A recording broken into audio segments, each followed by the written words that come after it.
এই লড়াই প্রত্যেকের লড়াই, এই লড়াই কোন নেতার লড়াই নয়। দিনের শেষে সবাই বিজেপি কর্মী, আমাদের এখানে কোনো ভেদাভেদ নেই।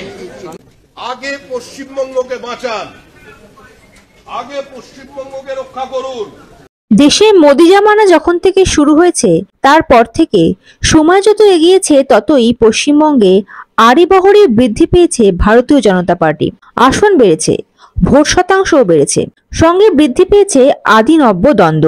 আদিদের কোণঠাসা করে অন্য দল থেকে আসা নতুনরাই দলের প্রাধান্য বিস্তার করছে বলে বারবার অভিযোগ ওঠে গেরুয়া শিবিরের অন্দরে।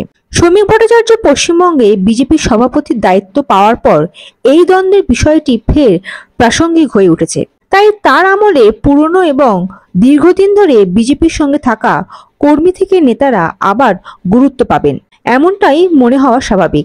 সত্যি তা সম্ভব কিনা তা তো সময় বলবে। বিভিন্ন জেলা থেকে সাক্ষাৎ করতে আসা বিজেপি কর্মী সমর্থকদের উদ্দেশ্যে বিজেপির রাজ্য সভাপতি তথা রাজ্যসভার সাংসদ শ্রমিক ভট্টাচার্য বলেন, এই লড়াই পশ্চিমবঙ্গ বাঁচানোর লড়াই। বিভিন্ন জেলা থেকে যারা এসেছেন এই প্রবল বৃষ্টিকে উপেক্ষা করে অনেকে এই মুহূর্তে এমন কয়েকজন আছেন যারা পঞ্চায়েত নির্বাচনে অন্য দলে চলে যাননি, কিন্তু প্রতীক ছাড়াই অন্তরে বিজেপিটাকে নিয়ে আপনারা পঞ্চায়েত সদস্য হয়েছেন। এরকমও আজকে অনেক মানুষ এসেছেন আমার সঙ্গে দেখা করে। আমি সবাইয়ের কাছে একটা সুস্পষ্ট বার্তা দিতে চাই দলের পক্ষ থেকে।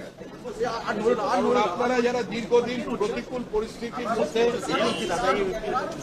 কখনো বামফ্রন্টের অত্যাচার, কখনো তৃণমূলের অত্যাচারের মধ্যে দিয়ে রাজনীতি করেছিলেন, পরাজয় নিশ্চিত জেনেও আপনারা যারা রাজনীতি করেছিলেন, তারা প্রাপ্তির জন্য রাজনীতি করেননি। আপনারা নিশ্চিন্ত থাকুন, এই সরকার চলে যাচ্ছে, তৃণমূল হারছে, তৃণমূল হারবে, তৃণমূল হারতে চলেছে।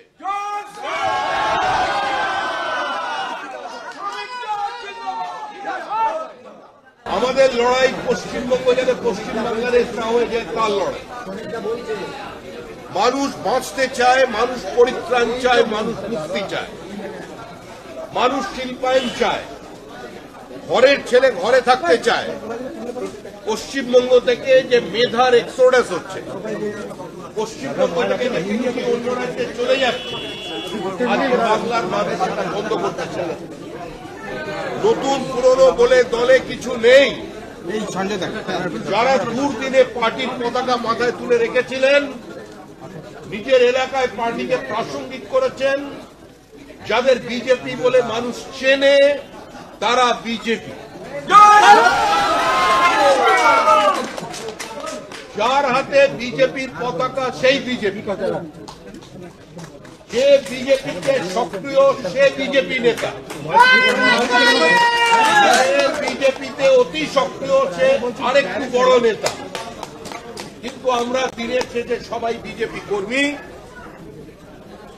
আমাদের এখানে কোনো ভেদাভেদ নেই, আমাদের এখানে কোনো বেঙ্গল লাইন দিল্লি লাইন নেই, আমাদের এখানে কোনো নেতা অনুগামী নেই।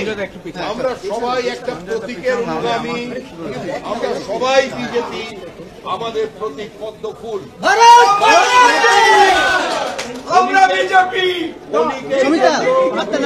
ক্ষণিকের জন্য কোথাও ভুল বোঝাবুঝি হতে পারে, ক্ষণিকের জন্য কোথাও দূরত্ব তৈরি হতে পারে, কিন্তু এর অর্থ এটা নয় যে সে দলের বাইরে চলে গেছেন। 15 দিনের মধ্যে সংঘবদ্ধ বিজেপিকে পশ্চিমবঙ্গের মানুষ দেখতে পাবে।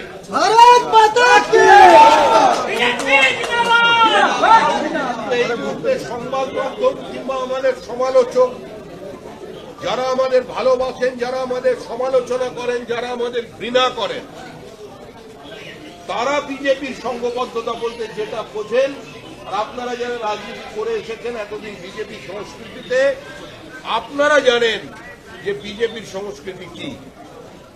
বিজেপি ঐক্যবদ্ধ ছিল, আছে এবং বিজেপি থাকবে। বিশেষ ব্যস্ততার কারণে এবং মিটিংয়ের কারণে আমি আর বেশি সময় দিতে পারলাম না। আর যে যার নিজের এলাকায় চলে যান। আমি সমস্ত জেলায় যাব, একটা বিজেপি কর্মী যেন বাইরে না থাকে। কাউকে অন্য দলের লোক বলে কাউকে অন্য দলের লোক বলে তাকে দূরে সরিয়ে রাখবেন না। এই লড়াই পশ্চিমবঙ্গ বাঁচানোর লড়াই। এই লড়াইয়ে তৃণমূল কংগ্রেসের মধ্যেও যারা তৃণমূলের অমৃত রস পান করেনি, যারা চূড়ান্ত বিপরীত অবস্থায় থেকে মমতা বন্দ্যোপাধ্যায়ের প্রতীককে ঘাম রক্ত দিয়ে দেওয়ালে লিখে তৃণমূল কংগ্রেসকে প্রাসঙ্গিক করেছিলেন, সেই তৃণমূল স্তরের কর্মী যারা টিকিট কিনতে পারেননি তাদেরও সঙ্গে নিন। যে বামপন্থীরা এখনো রাতের অন্ধকারে ওই জন রিডের দুনিয়া কাঁপানো 10 দিন বুকে চেপে ধরে বিপ্লব আসার অপেক্ষায় শিহরিত হন, তাদেরও সঙ্গে নিন। আগে পশ্চিমবঙ্গকে বাঁচান, আগে পশ্চিমবঙ্গকে রক্ষা করুন। এটা অস্তিত্ব রক্ষার সংকট। হিন্দু বাঙালিদের জন্য শেষ নির্বাচন। জাতীয়তাবাদী মুক্তমনস্ক প্রগতিশীল মুসলমানদের জন্য এই নির্বাচন শেষ নির্বাচন। না হলে পরের নির্বাচনে যদি মমতা বন্দ্যোপাধ্যায়ের দল ঘুরে আসে, আমাদের পশ্চিমবঙ্গের বিধানসভার ভেতরের ডিজাইনটার সঙ্গে জম্মু কাশ্মীরের বিধানসভার ডিজাইনে কোনো পার্থক্য থাকবে না। তাই এই লড়াই প্রত্যেকের লড়াই। এই লড়াই কোনো নেতার লড়াই নয়। এই আলোচনা কোনো নেতায় নেতায় বিবাদ সংবাদের সংঘর্ষের নয়। আমরা সকলে এক ছিলাম, আমরা সকলে বিজেপি। আমাদের নেতা একটাই, সেই নেতা হচ্ছে পদ্ম। ওটাই আমাদের প্রতীক। Bureau report, ND Bangla news. সবার আগে সব খবর, সঠিক খবর পেতে ফেসবুক পেজটি ফলো করে এবং ইউটিউব চ্যানেলটি সাবস্ক্রাইব করে রাখুন আর শেয়ার করতে ভুলবেন না।